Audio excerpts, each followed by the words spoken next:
So the video now is on gut biome, and the basis of all our health is really in the gut, which has come out in the last couple of years. So you've got people like Zack Bush, who's done an amazing job, and there's lots of others obviously, but the gut and what you feed your gut, the fibre in the food, and glyphosate, Roundup on the food we eat from the supermarket, whether it's herbicide, fungicide, all of those toxins have an effect on your gut.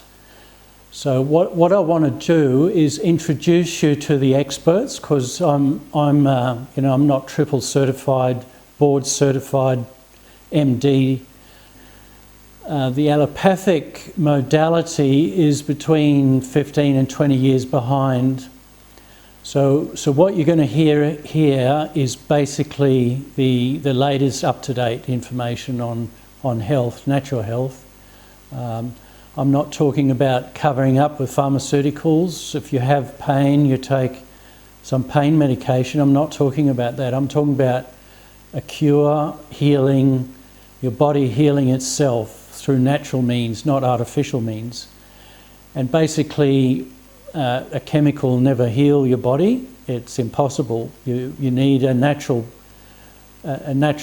food or herb or supplement. So this video is introducing you to the leaders in this field, and I think this is vital. This is absolutely vital on the planet today, because we have, there are 1,000 diseases categorised by the medical establishment, and they just keep coming up with new ones. As their body breaks down, they find new diseases and they have names for them. But the reality is, all health starts in the gut, whether it's brain health, heart health, lung health, liver health, skin, everything starts in the gut. And the analogy is a plant in the field that any plant draws nutrients not only from the sun through photosynthesis, but through the roots, and it uses bacteria to transfer the nutrients from an inorganic to an organic form that the plants can uptake. And that's what we end up eating if we eat organically in proper prepared soils. But sadly today, that's not the case. So we've managed through our farmers to kill all the microbiomes in the soil, which stops those plants absorbing whatever nutrients are left in the soil, which aren't many. They use superphosphate and very little else. So you're not getting very many nutrients. You're getting beautiful looking fruit and veggies, but there's no nutrients in them. So by killing the microbiome in the soil through Roundup and glyphosate and other fungicides, herbicides, we then eat those products which kill our microbiome as well.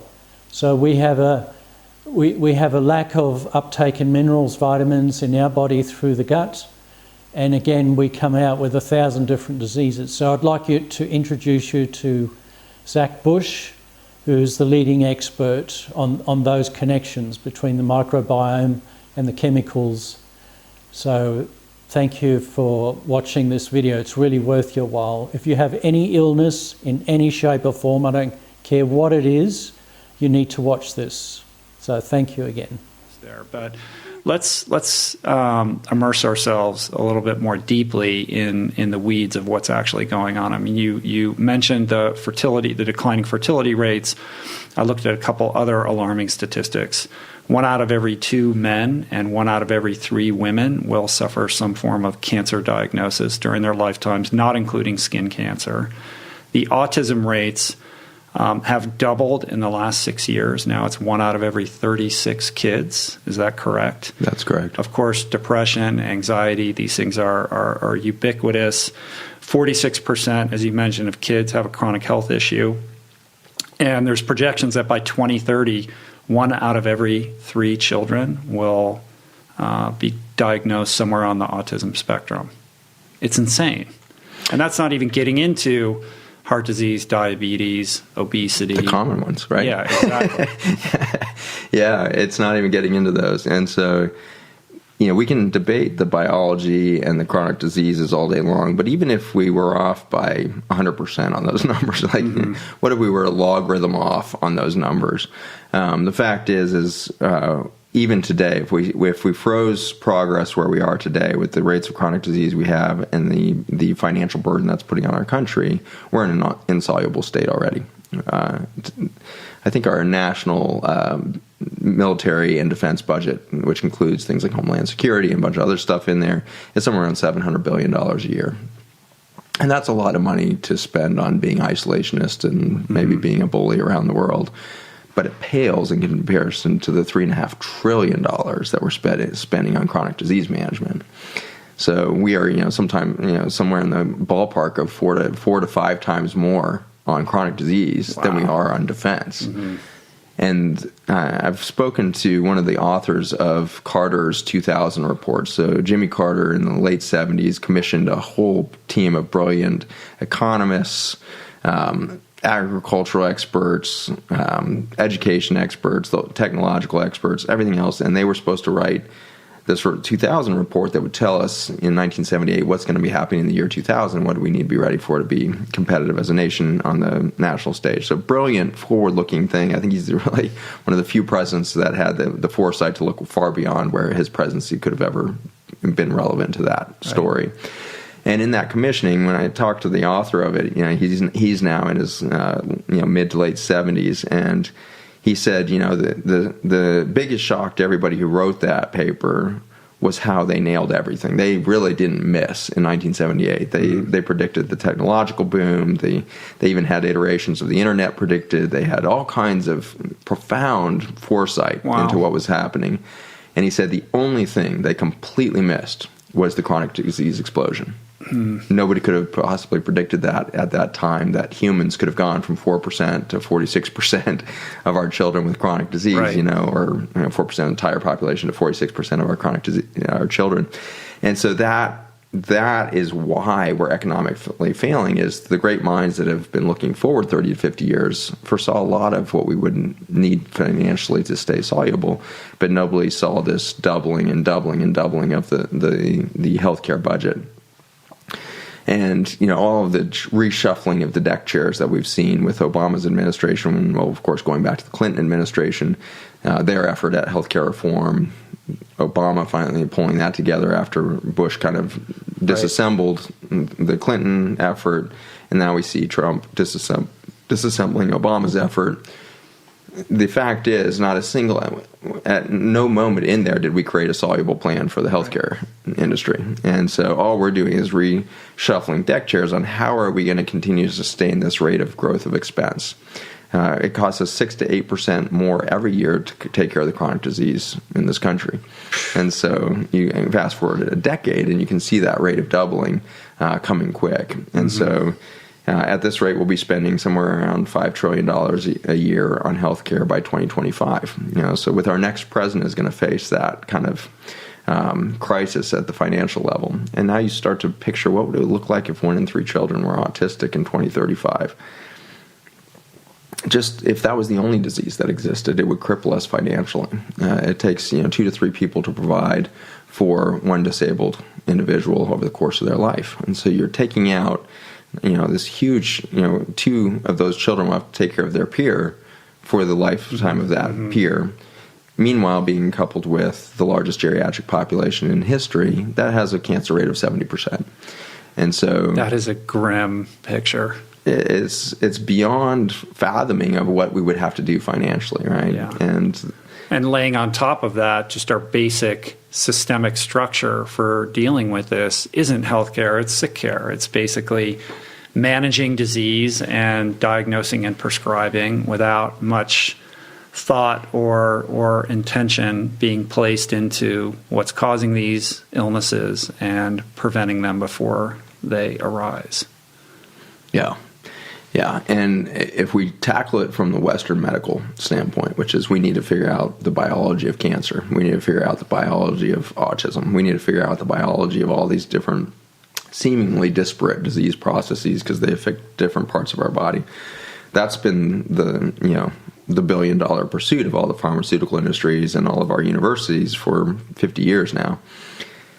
If we had to wait for that to all untangle, we'll all be dead, long dead, before that all happens. There's no way that our species will survive that slow pace of processing, because what we're looking at as scientists are human cells that are highly damaged in a petri dish that is sterile, completely isolated away from an ecosystem.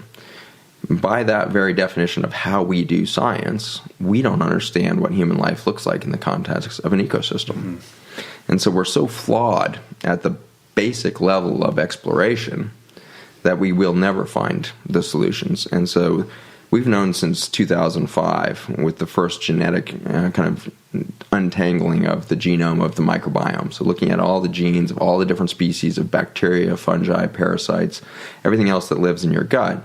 We got snapshots of that very clearly by 2005. By 2010, it was very clear that every cancer that happens in the human body can be correlated with missing some portion of that microbiome. Mm-hmm. Here we are, almost, pushing on 15 years later, and nobody in the cancer realm is talking about replacing your microbiome to get rid of your cancer. They are taking chemo, surgery, radiation. Exact same story that existed in 1968. And so we have not progressed the clinical science because we don't have a way to take this basic information of ecosystem data. Mm-hmm. There's an ecosystem of microflora. There's this isolated human being. Because our mechanisms of study are in this isolated space of the petri dish, we can't put those two pieces of data together in anything coherent story.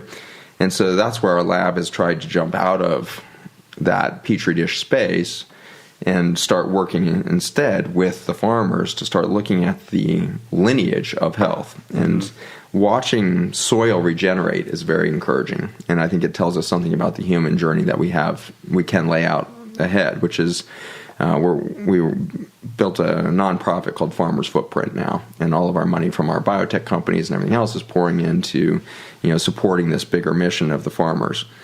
And so we're now on the ground with farmers all up and down the Midwest, from Minnesota down to the Mississippi Delta, where we've dumped the vast majority of the Roundup and glyphosate and done the most decimation on Earth to any soil on the planet. And working with them on the ground, we've seen that every year that they've done chemical farming, their crop yields drop. And I think we covered that a little bit in the last podcast. But that dropping yield was something I had read about, and by the time this past February we were shooting this documentary up there, we got to see it in real time. In June, July, middle of the verdant growing season, you try to throw a shovel in chemical farming soil, and it's like concrete. There's no it's a solid brick that you're trying to push the shovel into. You have no aeration. You have no earthworms in there. A single application, this is an amazing statistic that came from one of our farmers who's doing farm training for farmers to stop spraying Roundup. A single application of Roundup in a field will kill 50% of the earthworm population. 50% done with one spraying. Wow. They spray multiple times a year, over and over, and you fast forward 20 years, you got no earthworms left, which means you have no air down under the soil, which means you've lost the architecture and the aerobic environment you need for the mycorrhizae, which it looks almost like coral reef. Mycorrhizae are these beautiful hair-like fibrils that grow up through the soil, and they provide, just like the coral reef, the home for the bacteria, the fungal elements, yeast, all of the things to be in there. The scaffolding or the architecture upon which they adhere. It's the ultrastructure of life right down there in the soil. And that's gone in a chemical farm. So we went into this mission to say everybody needs to eat organic. Well, it was devastating. By the end of our trip in February, we find out that the organic farms throughout the vast majority of the U.S.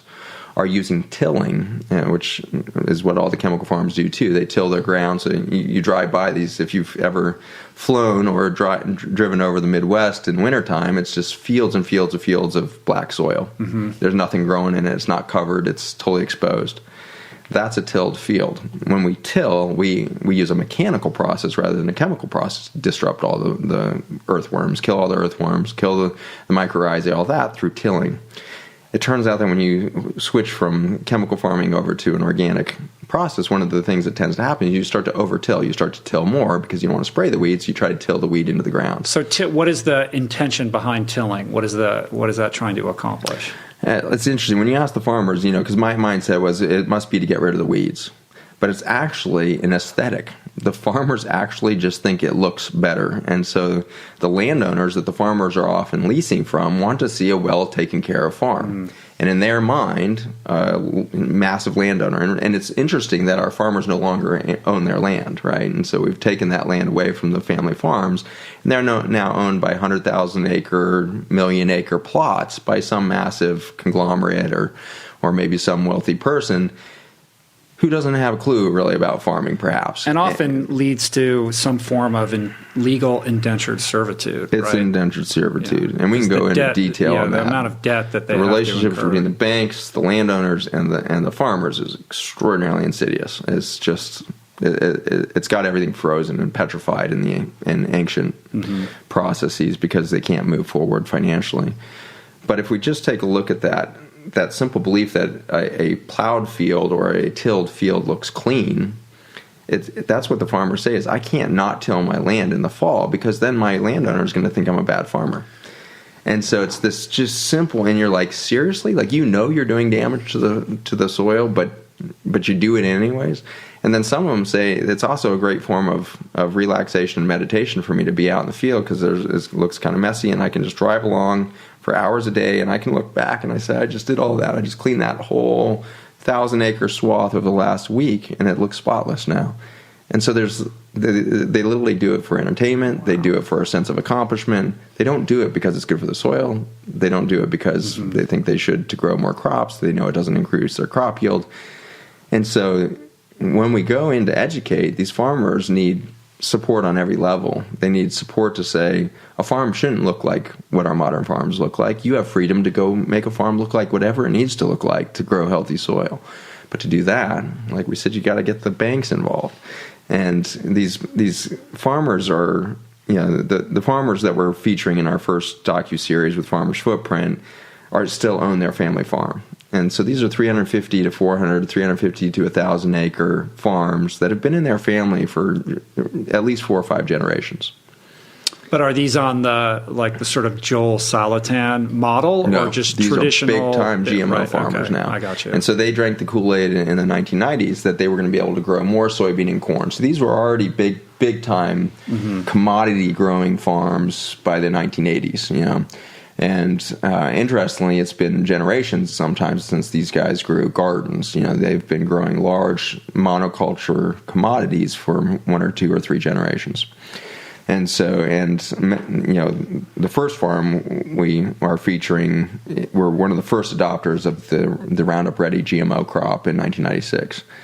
And farmers measure their entire, not only success as a farm, but their self-worth by how many bushels of soybean they get out of their soybean plants that year. And they'll all tell you they all lie, and it's just this funny culture, just like fishermen. They all get together and somehow the fish got 4 inches longer. Yeah. It's this story of like, well, it was really 29 bushels an acre, but 35 sounds reasonable, so I'll throw that in at the bar. I got 35 bushels an acre. And so they all kind of josh each other behind the scenes of like, yeah, we always fudge each other because nobody wants to tell the real story, which is their dads were growing 40 to 45 bushels an acre. And at 40 and 45 bushels an acre, they were making ends meet in 1992, 1993. 1996 rolls around, Monsanto rolls in and says, we're going to be able to increase your crop yield by 6, 7, 8%. Great, that sounds amazing, because Dad's not making much money, and it's hard for me to think about staying on the farm as the next generation, so we'll do that. So they jump in. And even within the first year, soybean yields went down, not up. And so they went back to Monsanto, who comes to sell them seed the next year, and say, it didn't work. And Monsanto, every year it turns out, and I didn't know this as a consumer, but every year or every 2 years, they would continue to come back and say, we've re-genetically modified this. This has got a new twist on it that's going to increase yield. In the seed. And so it was this this constant reiteration of the same story that never came to fruition. Their corn yields never went up. And that's not what we're told as consumers. We're told that we need GMO because it increases yield. This is how we're going to feed the planet. This is how we are feeding the planet. This is increasing yields across the world, and we are responsible for the ability for farmers to produce on a level that they would not be able to without us. Corn yields never went up. Soybean went down consistently. And so this farm, after 15 years of GMO farming, had dropped to below 30 bushels an acre. They were at 26 bushels an acre. So pushing half of their yield that Dad used to get with normal conventional seed that had no genetic modification process in it. Meanwhile, in that 15-year period, the banks had drank the same Kool-Aid that conventional seed was dangerous because it didn't yield as much. And the banks know that the farmer can't pay back their loans that they have to take out every year to buy the commodities on the front end. And so they think that the farmer is going to go out of business if they use a low-yield seed, which they've been told, just like the farmer, is going to be a conventional seed. So the loans become contingent upon using chemical farming. Yeah. And so now the banks think you have to chemically farm if you're going to survive. But you have farmers telling the banker, look, my yields are dropping every year. Apparently there's a few community banks that are starting to realize, just watching the data come in, that this isn't working, but they're having a hard time getting out from under it because actually most of those small banks are actually, within the arm of some large bank that needs to be convinced otherwise as well. And so the bureaucracy is cranking along, again, super slow to see any need for change. Meanwhile, the farmers are losing their farms. And you and I not carrying on our father's tradition of income can't really, I think, psychologically understand the pressure these guys feel. I mean, I am part of that, Air One generation. I'm somebody who's so disconnected from what that life must be like. I can attempt to sympathize, but I can hardly empathize with how difficult that must be to even just survive under what is essentially the stranglehold of this gigantic, almost monopolistic corporate entity known formerly as Monsanto and now as Bayer that is pulling the strings and controlling every aspect of food from seed all the way to the pharmaceuticals to treat the diseases that it produces. And I think it would be good to we explored this at length last time, but if somebody's tuning in for the first time, they will be inspired to go back and listen to our first conversation. But I think it would be good to just briefly contextualize this whole debate and argument around Monsanto and glyphosate by briefly tracking the history of how this came to be to produce the situation that we now find ourselves in.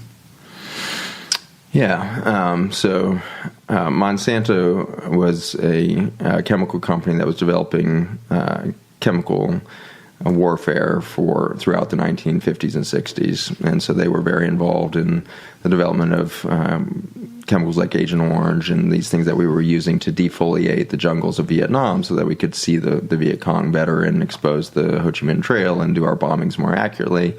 And so they were part of this mission to, kill life before they got into the farming industry. Mm-hmm. And so there was a long track record there for that company wanting to kill biology. And Vietnam was wrapping up in the early 70s. They were losing market share there quickly. And so they were looking for more mundane ways to make money. And they found this patent for what would become glyphosate and Roundup. As old patent is from like 1959, created by a Japanese scientist who kept it on a shelf wisely and didn't think there was a safe human application for it, I think. And so that patent got purchased, and they were trying to use it actually to declog sewer lines initially. It's a potent chelator. It pulls mineral out of whatever it touches, which is probably not what you want to do to soil, right? But nonetheless, they were putting this in pipes to chelate and try to clear clogged pipes from mineral deposit. Turnout worked quite well for unclogging the pipes, but when it came out the other end of the pipe, it was killing all the life in the pond and around the ponds and everything else. And so then that gave them the idea of, well, that looks like a pretty potent herbicide. And so they put it back into play as a weed killer. And so that then quickly marched. In the 1980s, we see that get approved for direct-to-consumer sales. And so you remember the big Super Bowl commercials with guys with backpacks of Roundup with the pistol grip sprayers, and they walk out and they spray 5 dandelions in their driveway, and then they walk back in with a dramatic soundtrack. And so that direct-to-consumer message put a gallon of Roundup in every single garage in suburban America. What wasn't mentioned in those commercials is this water-soluble toxin, and it just got sprayed onto your driveway, which is washing right down into your gutter, which goes right to your municipal water system. And so by the end of the 80s, we're drinking Roundup from, I think, the majority from homeowners, not even farmers. And so weeds at your home or in your fields. Roundup-branded herbicides are some of the most effective methods for controlling them. But what about their main active ingredient, glyphosate? Is it harmful? How does it work? Give it a minute. Glyphosate-based products were introduced in the 70s and became popular with farmers for the wide variety of weeds they help control and their history of safe use. In fact, in addition to the US EPA, regulatory agencies in more than 160 countries have approved glyphosate-based products. Here's how it works. Glyphosate is applied to weeds. Once absorbed, it travels to the roots, where it blocks a specific enzyme found in plants, not animals or humans. Without that enzyme, the weed can't make the building blocks it needs to grow. The entire weed withers to the ground, where any remaining glyphosate is broken down in the soil into naturally occurring substances like carbon dioxide and phosphate. To further target only weeds, certain crops have been specifically modified so that glyphosate doesn't affect them. This means farmers don't have to turn over their soil as much to control weeds, which reduces emissions. It also reduces soil erosion, in some cases by as much as 90%. Precise, effective, and proven. All reasons glyphosate is the most widely used weed control product in the world today. That's a lot to cover in a minute. So if you still have questions, check out Monsanto.com. Farmers. And so we start drinking this chemical, not having any clue that it's there or any clue that it would be dangerous, because the tagline for Monsanto was safer than water. Mm-hmm. Well, at this point, Monsanto actually published in the late 80s the cancer-causing effects of this compound, glyphosate, Roundup. And they were studying it in mice, and they were showing major birth defects and cancers and sarcomas, weird things. And so this is their own data, and they published that, and that's still in the public domain. You can go find Monsanto's original things. If you can't find it, then Stephanie Seneff from MIT has done a great job of kind of putting a library together of those original Monsanto documents. And so they knew it was toxic, but I think the reason they were comfortable putting that out is the threshold at which they thought that was going to be harmful, they didn't think they'd ever reach. Mm-hmm. Because in 1988 and 87, when they were publishing that stuff, I don't think they could have believed that they would be able to genetically modify a crop by 1996 that would handle that. And so it was just being used as a spot sprayer. The amount in water, everything else was quite trace. Because at that time, before they'd manipulated the seed population, if they used too much, it would just kill the plant it kills altogether, plants. Right? Kills corn, soybean, kills any plant you spray it on, right? And so it's a non-selective herbicide, really. And so I think that they couldn't have even foreseen their own success in some ways in the late 80s, and so they were publishing that data, saying that it might be toxic at these higher levels, but when would we ever be able to use that much glyphosate in the world?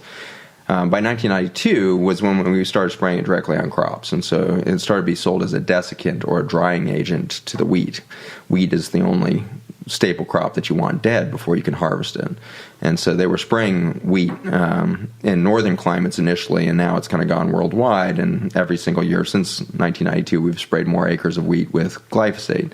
And it dries it quick, and it allows you, if you got bad weather coming, you can kill it quickly and harvest it 3 days later so that you can get your wheat harvested before it rains or before the water comes. So there's a lot of economic incentive to the farmer to desiccate the wheat at times. Not all wheat farmers use it, But enough American acreage got covered in this that we started to eat glyphosate and gluten in the same bite. And so that's really the development of gluten sensitivity. It started right around 92. And with each acre extra that we sprayed with Roundup, we saw the increase in not only gluten sensitivity, but the autoimmune disease, celiac disease. So what is the interplay between glyphosate and gluten sensitivity? Yeah, so my PhD that works in my lab and at the University of Virginia is a brilliant geneticist, Dr. John Gilday. He has done extensive work in areas of hypertension and cancer and all kinds of things, but he really has been the smartest mind that we have behind understanding the role of glyphosate in the human biology. And his science has been incredibly landmark in that he's recognizing that the glyphosate injury of the gut lining, which induces a hypoxic injury, as soon as you expose the gut lining to the glyphosate chemical, you get this lack of oxygen injury to the gut lining. And one of the results of that seems to be the overexpression of CXCR3, which is a receptor to the gluten compound gliadin. And so now you grab that gluten breakdown product and it induces the production of something called zonulin. Zonulin opens up the tight junction. You get this unzippering of the whole gut lining, and now you have leaky gut. And so it's this sensitization of the gut lining to glyphosate that creates the receptor that would even grab the gluten compound to cause a problem. And so this is really why we've been able to have gluten in our diet for thousands of years without any measurable immune impact. And then suddenly in the 1990s, we have a huge swath, maybe 15-20% by then. Now we're looking at maybe 60-70% of the American population with some form of gluten sensitivity. And so just an amazing, That's amazing. And is that also why you hear anecdotally, like, oh, I go to Italy and I have pizza or I have pasta and I feel fine. Yeah, I go come to home, France, I feel terrible. Croissant on the streets of France, you feel fine, no problem. Come back to the States, you have one piece of bread and you've got brain fog for 3 days. That is the reality, is that, Europe's done a good job of reducing the amount of Roundup sprayed in their countries. Unfortunately, they did get infiltrated by the GMO world. But France has vowed that they're going to be GMO free within the next couple of years. Russia has made actually the strongest stance on that they're going to be GMO free and a fully organic nation by, I think they said 2025 or something like that. So that's bananas. That's Russia having that mindset that this is the most important thing we could do for national security as Russia would be to create an organic thing. And I feel the same way for the United States. As an American, I feel like my highest duty that I have is to help this nation get to health security again. If we don't, it doesn't matter what we do with the military, what we do with our stance on our international political relationships or anything else. It just doesn't matter. We can't contend on an international level in 10 or 15 years because we're going to be broke. We're already the deepest in debt nation that exists, and yet we continue to leverage, largely because we have so much debt on the healthcare side. Yeah, it's devastating. But there's been some interesting developments since we last spoke, kind of fast forwarding through this Monsanto timeline to current. Of course, we have the big landmark Monsanto trial that resulted in a $89 million verdict for that groundskeeper who had non-Hodgkin's lymphoma, who prevailed at trial.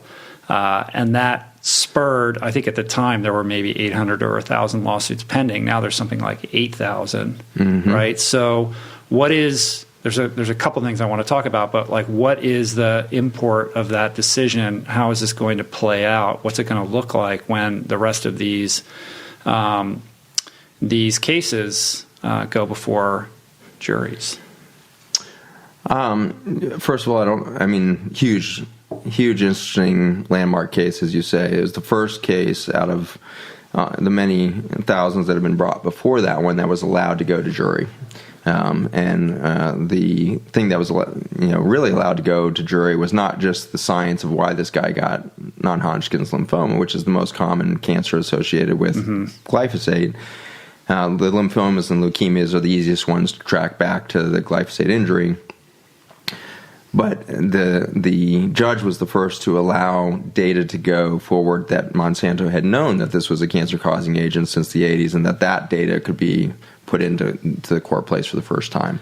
And he didn't. The burden of proof wasn't that he had to prove beyond. He didn't have to definitively prove that his non-Hodgkin's resulted directly from glyphosate. It had to be a contributing factor, I think, was how they adjudicated it. Yeah. And it's very difficult, even if that is a clearer pathway than other cancers.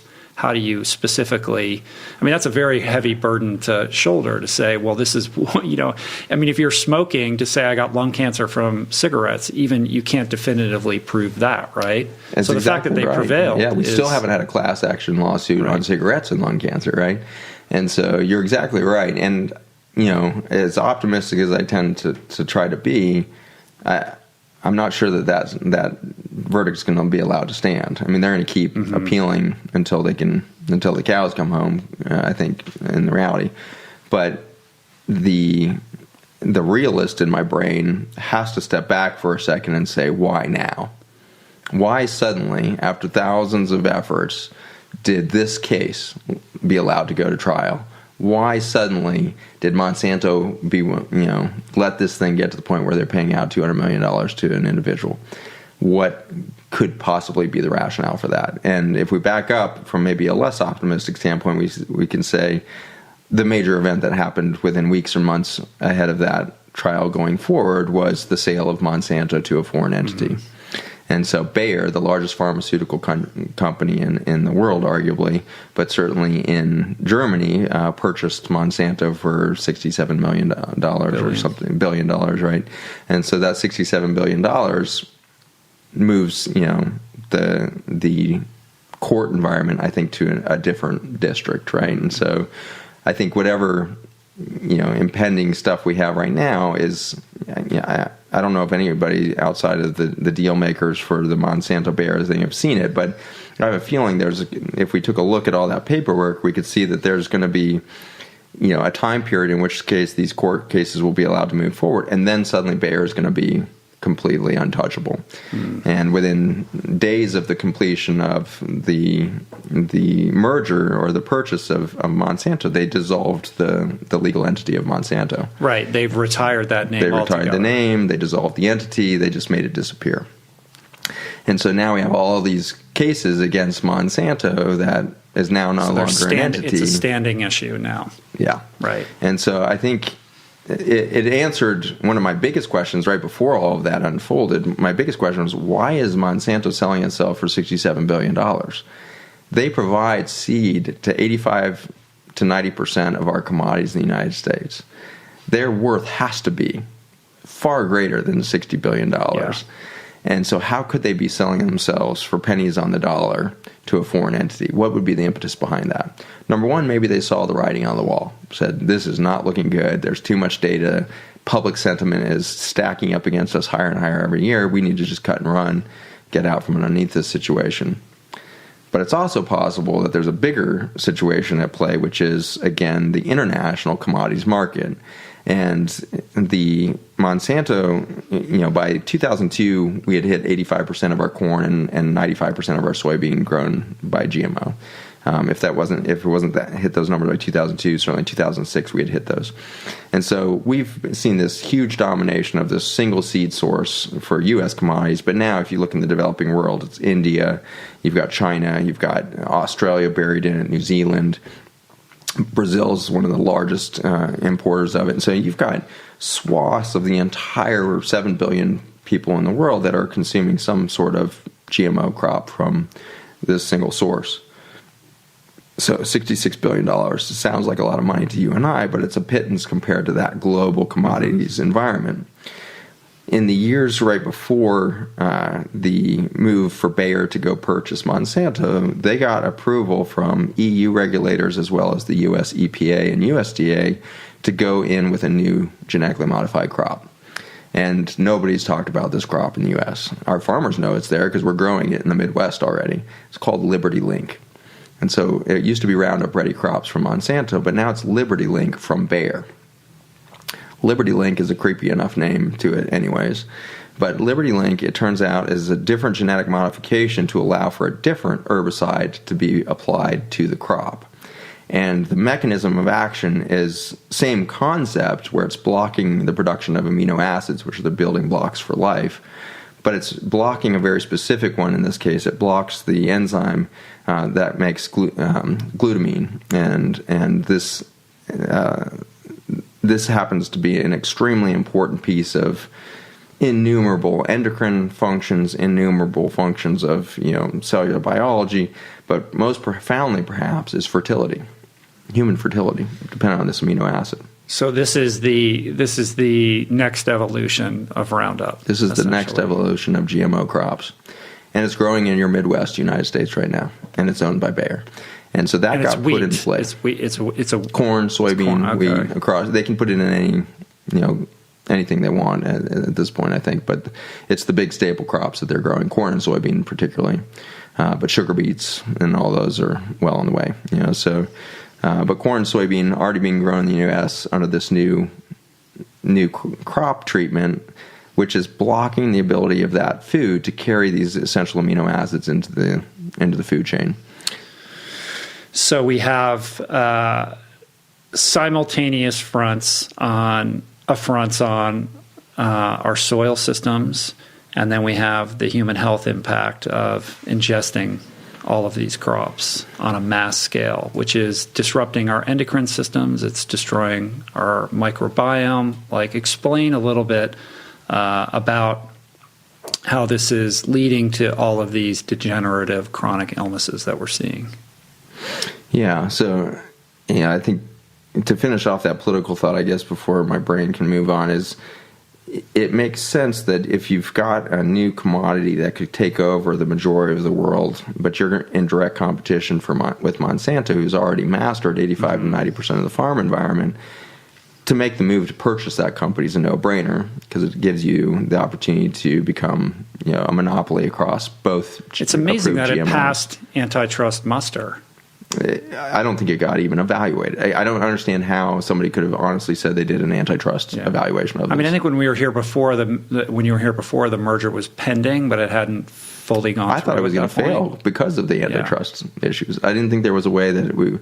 Not only that, I just assumed, especially because of our current administration having such a nationalistic, agenda, apparently, I couldn't believe last time we talked that it was going to be allowed to go through, because what American president would want to have that on their track record, that they allowed 85 to 90% of our commodity crops to be owned by a foreign entity? And it's patently anti-competitive, because there is no competitor. No competitor. And so how it could not have been considered a monopoly is beyond me. I think they must have found some loophole around that issue of, we have to feed the world. I have a feeling that's how they snuck it through. Well, what is the lobbying budget of Monsanto? Or Bayer, for that matter. It has to be the GDP of a small European nation. Sure, yeah. And they're at multiple levels, right? Because it's not just food commodities. They're also in energy, right? Because we've used up and raped our most fertile soils in the United States for the production of ethanol for our cars. And so Monsanto's been playing on multiple sectors politically. And so they're not just food and ag, they're energy and spread across into even military budgets, I'm sure, because of the provision of ethanol to the military. So and now it's pharma. And so and pharma's not new to Monsanto, by the way. Pharmaca owned Monsanto all the way back in the 1990s. And so when we went to genetic modification of crops, we already were our food chain was already owned by the pharmaceutical industry by that time. And so Monsanto's been owned repetitively by the pharmaceutical companies. And so I think Bayer's making the play now as a big pharmaceutical company to own the global food chain, and make this weird play for Liberty Link, which is going to block this amino acid. So now why have I never heard of that? Have they purposely just not publicized it and given it this jingoistic, patriotic name to make people feel good about it? Well, I think now I'm predicting the future, and I don't know it, but my prediction is we're going to see a whole bunch of court cases now allowing to go to court, because I think Bayer wants everybody to now admit that GMO Roundup crops are terrible for your health, so they can pull it off the market quicker and look like the white knights coming in with Liberty Link. See, you're absolutely right. We see, Monsanto refused to tell you this, but we own them now, And we're telling you our science and our review of all of their data is saying it's definitely causing cancer. We're sorry, mea culpa. And that puts an end on all of the court and just cases. setting aside some crazy war chest to settle all these cases. I'm sure they did, because look at how much they're making just off of GMO crops that are still selling Monsanto seed. And so even if the $66 billion bought the company, they've got the income to offset the court cases with that. They may have, if you looked at the amount of income expected from Monsanto and multiply that by the typical 5x for the valuation of their company, we might find that the war chest was built right into that as a fudge factor. So they may have been worth $200 billion, and they sold for $66 billion and said, hey, we could pay out $100 billion of lawsuits, and still, at the end of all of that, we pull that Monsanto GMO crop off the market and we put Liberty Link in play.